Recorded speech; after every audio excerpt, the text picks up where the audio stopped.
Are you looking for some tips on how to take care of an orchid plant? Well then, stay tuned.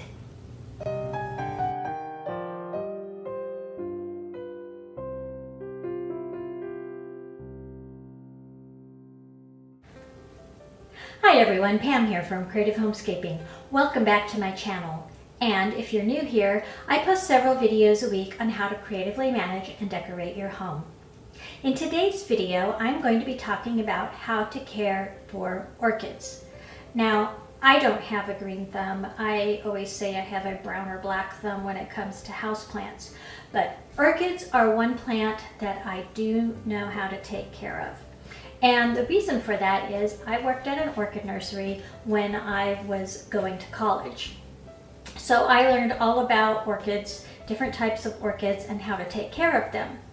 And I was recently in Costco and noticed that they had a whole bunch of orchids for sale.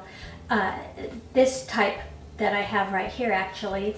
And I thought it might be helpful for all of you if I shared with you some tips on how to take care of your orchids. So let's get started. There are actually many varieties of orchids, but there are some that are more common than others. There are Cattleya orchids, which are big blooms generally, although they come in all different shapes and sizes, but those are often blooms that are used for making corsages. They come in beautiful pinks and purples. There are Cymbidium orchids, which have long grass-like leaves on them. There are lady slipper orchids, which have a lip that's kind of like a pouch. And the other one that's very common is the phalaenopsis orchid, which is what I have here. Now this plant right here is not part of the orchid. I just want to be very clear on that. They came together for a reason I'll get to in a little while. But there are some things that the orchids all have in common. And let me show you what those are. Let me move this closer to you so you can see. Now my orchid is blooming right now. I've had this for about a year. And it actually bloomed off of its original spike from when I got it, and then it shot up another spike recently.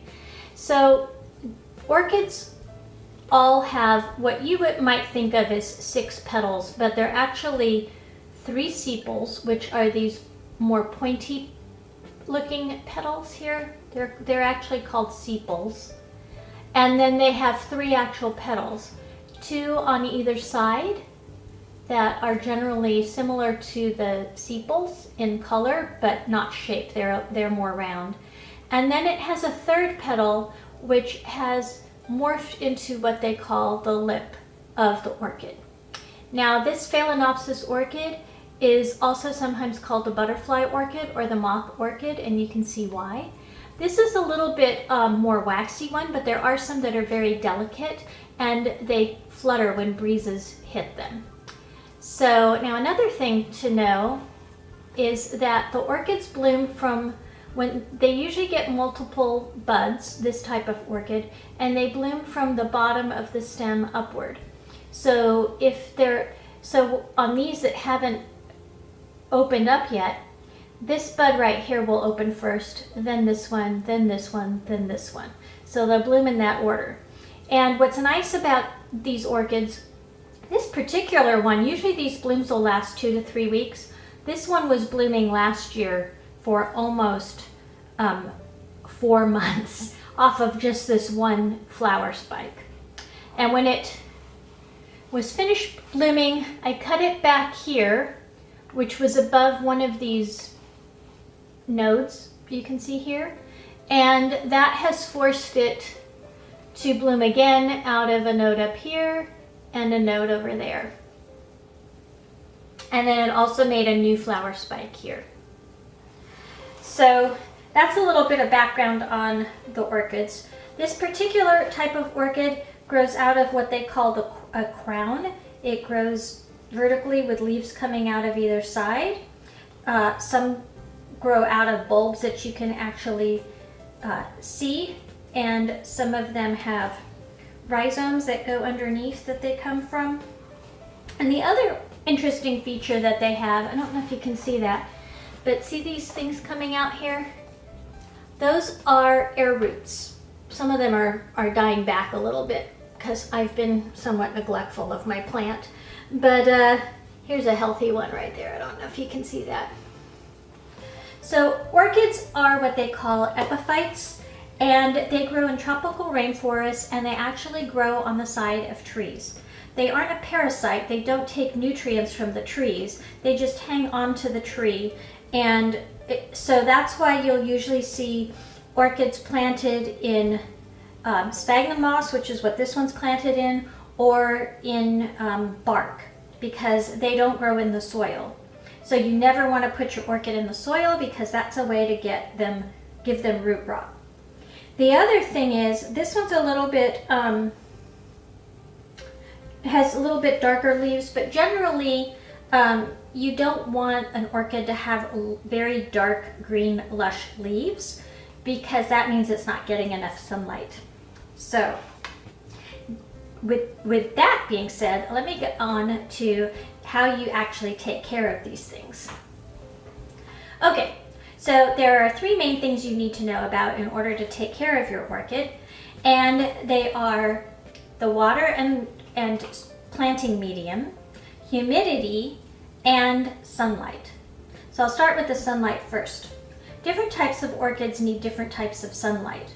The phalaenopsis orchids need quite a bit of shade. So if you were to grow this in a greenhouse, they have shade cloth that you can use to make the right amount of shade. And this particular type of orchid takes about 70% shade. Now, most of us don't have a greenhouse in our yard with shade cloth on it. So I would tell you that the best place to put this is probably a northern facing window that gets sunlight.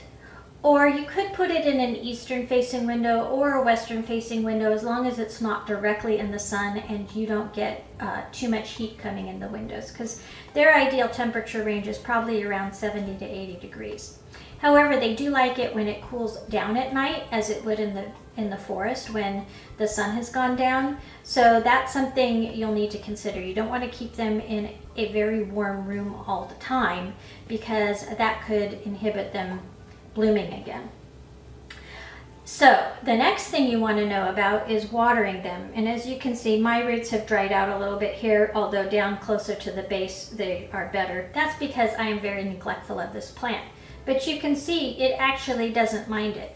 Most people think orchids are hard to grow, but they actually prefer to be neglected rather than overtended.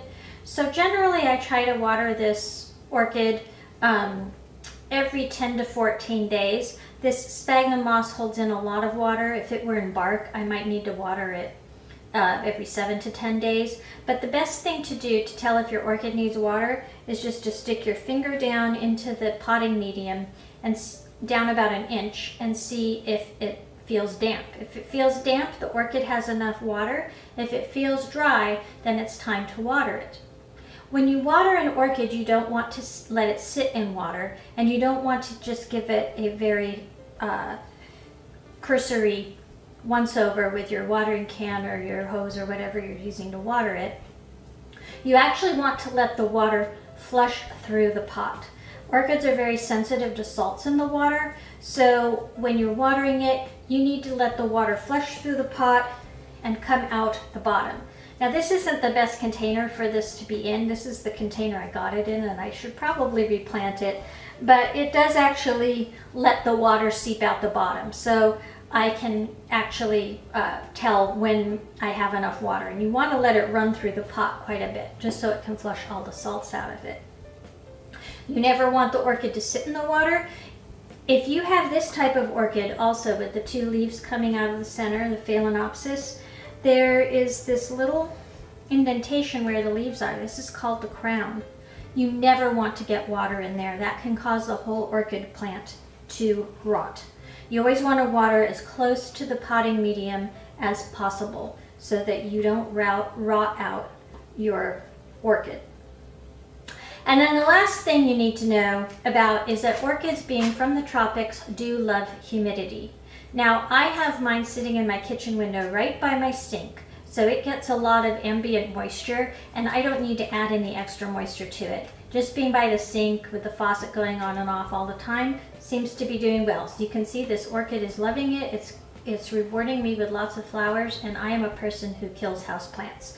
So this one is doing really well, as is its companion plant that's here to give it some shade. So because it has this shade here, I can leave it in a more western facing window. If it gets too much sunlight, it will get burned. As you can see, mine got a little bit burned before this plant got bigger, and so I had to cut out a piece of it that was burned to so that the rest of the leaf would be healthy.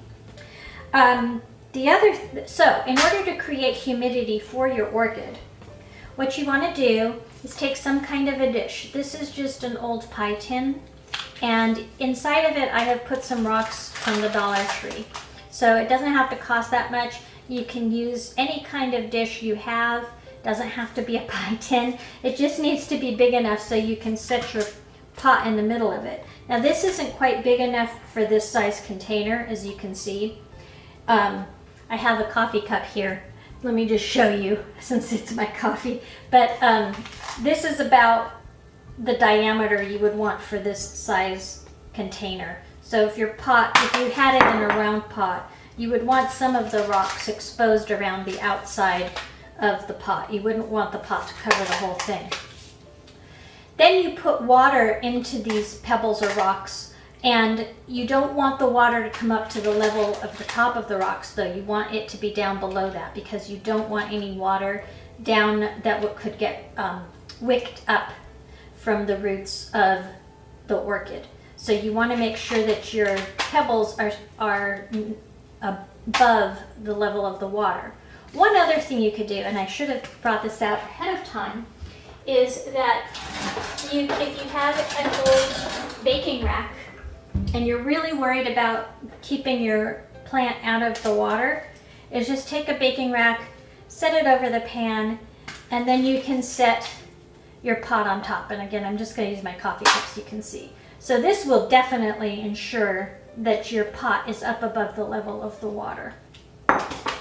They do make special trays for orchids. You don't need a special tray. You can just use this arrangement. You don't have to spend the money to get the special orchid tray. This will work just fine.